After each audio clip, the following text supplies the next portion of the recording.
नमस्कार मित्रांनो, जय जिजाऊ जय शिवराय. तर मित्रांनो, आपण बघत आहात की जरांगे पाटील हे 27 तारखेपासून मुंबईला गेले, म्हणजे ते निघाले आणि त्या दिवसापासून तर आत्तापर्यंतचा प्रवास. आणि आता आपण बघतोय की त्यांना ही पार्टी सांगत असेल किंवा विरुद्ध विरुद्ध त्याच्यामध्ये बोलत असेल, हा पक्ष त्यांच्याकडनं त्यांना सपोर्ट करत असेल, त्यामुळे त्यांनी एवढं मोठं आंदोलन उभं केलं. आणि याविषयी खूप बोललं जातंय की हे सपोर्ट असल्याशिवाय कोणतं आंदोलन उभं राहत नाही. पण मित्रांनो, तसं नाहीये.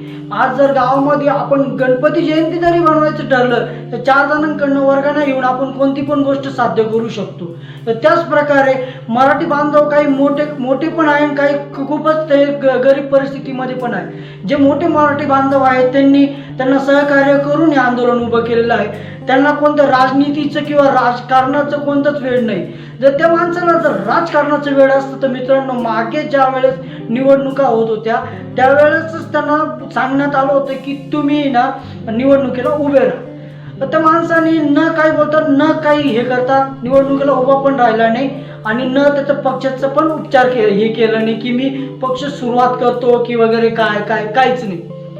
तर तो माणूस फक्त समाजासाठी लढणारा माणूस पाहिजे आणि असाच माणूस समाजासाठी लढणारा तो म्हणजे जरांगे पाटील. तर मित्रांनो, जर माणूस जर खोटं बोलत असेल आणि त्याच्या सपोर्टला कोणी राजनीतीवाले असतील तर पब्लिक वेडी नाही आहे.